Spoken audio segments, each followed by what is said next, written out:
नमस्कार, आवाज इंडिया में आप सभी का स्वागत है। मैं हूं सीमा और नजर डाल लेते हैं दिन भर की टॉप 20 खबरों पर। देश भर के 47 शहरों में आज रोजगार मेले का आयोजन किया गया। इस मौके पर प्रधानमंत्री नरेंद्र मोदी ने 51,000 से ज्यादा युवाओं को नियुक्ति पत्र सौंपे। उन्होंने युवाओं को राष्ट्रीय निर्माण में योगदान देने के लिए प्रेरित किया और कहा कि भारत की तरक्की में युवा सबसे बड़ी ताकत है। छत्रपति शिवाजी महाराज के 12वें ऐतिहासिक किले को यूनेस्को की विश्व धरोहर सूची में शामिल कर लिया गया है। इसमें महाराष्ट्र के 11 और तमिलनाडु का एक किला है। मुख्यमंत्री देवेंद्र फडणवीस ने इसे महाराष्ट्र के लिए गौरवशाली क्षण बताया। प्रधानमंत्री नरेंद्र मोदी ने शिवाजी महाराज के किलों को यूनेस्को धरोहर में शामिल किए जाने पर प्रसन्नता जताई है। उन्होंने कहा है कि हर भारतीय इस गर्व से उत्साहित है और शिवाजी महाराज का साहस और विजन हमें प्रेरणा देता है। उत्तर प्रदेश के मुख्यमंत्री योगी आदित्यनाथ ने बड़ा बयान दिया है। उन्होंने कहा है कि देश और प्रदेश में हिंदुओं व सिखों के मनतांतरण की रेट लिस्ट तैयार हो रही है। सीएम योगी ने इसे एक साजिश करार दिया और लोगों से सजग रहने को अपील की है।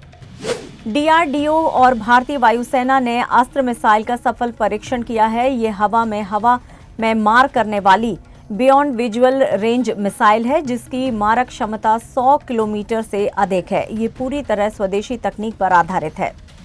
जम्मू कश्मीर में अमरनाथ यात्रा की सुरक्षा के लिए सेना ने ऑपरेशन शिव शुरू कर दिया है। इस ऑपरेशन के तहत पवित्र गुफा मार्ग सहित कई संवेदनशील क्षेत्रों में 8,500 जवानों की तैनाती की गई है। इसके साथ ही ड्रोन ग्रिड भी स्थापित किए गए हैं।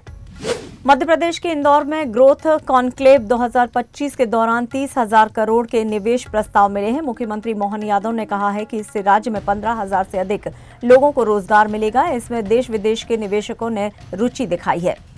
आंध्र प्रदेश के उप मुख्यमंत्री पवन कल्याण ने भाषा विवाद पर कहा है कि तेलुगु हमारे लिए मां है और हिंदी बड़ी मां के समान है। उन्होंने कहा है कि हिंदी को सीखना किसी क्षेत्रीय भाषा का अपमान नहीं है, बल्कि रोजगार का जरिया है।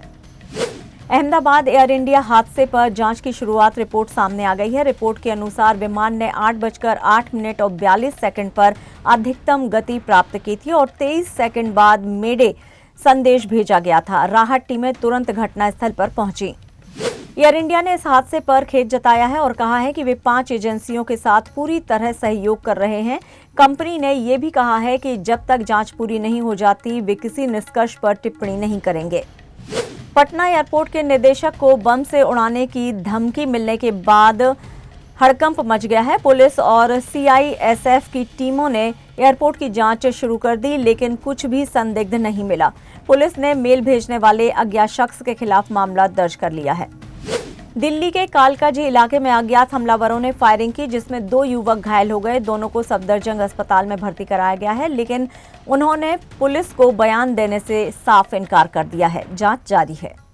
धर्मांतरण के आरोपी जमालुद्दीन उर्फ छांगुर बाबा को लेकर बड़ा खुलासा हुआ है। वो अपने साथियों से बातचीत के दौरान कोड वर्ड्स का इस्तेमाल करता था, जैसे लड़कियों को प्रोजेक्ट, धर्मांतरण को मिट्टी पलटना और ब्रेन वॉश को काजल करना कहता था।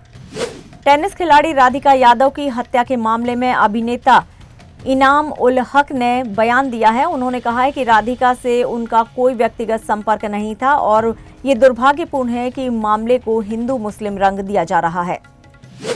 मुंबई के नायगांव में एक 10वीं कक्षा के छात्रा की करंट लगने से मौत हो गई। छात्र सोसाइटी में बैडमिंटन खेल रहा था और शटलकॉक निकालते वक्त एसी वायरिंग से उसे करंट लगा। एक अन्य लड़का भी घायल हुआ है। मुंबई की सेंट्रल और हार्बर रेलवे लाइन पर 13 जुलाई को मेगा ब्लॉक रहेगा। विद्या विहार से ठाणे और कुर्ला से वाशी तक कई रूट्स प्रभावित रहेंगे। यात्रियों को वैकल्पिक व्यवस्था अपनाने की सलाह दी गई है। भारत में टेस्ला का पहला शोरूम अगले मंगलवार को खुलने जा रहा है। कंपनी अगले महीने से भारत में गाड़ियों की डिलीवरी शुरू करेगी। एलन मस्क को भारतीय मार्केट से बड़ी उम्मीदें हैं। अमेरिकी राष्ट्रपति डोनाल्ड ट्रंप और उनकी पत्नी मेलानिया टेक्सास में बाढ़ प्रभावित इलाकों का दौरा करने पहुंचे हैं। बाढ़ में अब तक 120 से ज्यादा लोगों की मौत हो चुकी है और 160 से अधिक लोग लापता बताए जा रहे हैं। अभिनेता सनी देओल ने अपनी फिल्म बॉर्डर 2 की शूटिंग पूरी कर ली है। उन्होंने सेना की वर्दी में फोटो शेयर करते हुए संदेशे आते हैं गाना पोस्ट किया है। फिल्म में वरुण धवन और आहान शेट्टी भी नजर आएंगे। इटली ने इतिहास रचते हुए पहली बार T20 वर्ल्ड कप के लिए क्वालिफाई किया है। भारत और श्रीलंका में होने वाले 2026 टूर्नामेंट में इटली अपनी पहली उपस्थिति दर्ज कराएगा। ये यूरोपीय क्रिकेट के लिए एक बड़ा कदम माना जा रहा है। फिलहाल टॉप 20 खबरों में इतना ही। आप देखते रहिए आवाज इंडिया। नमस्कार।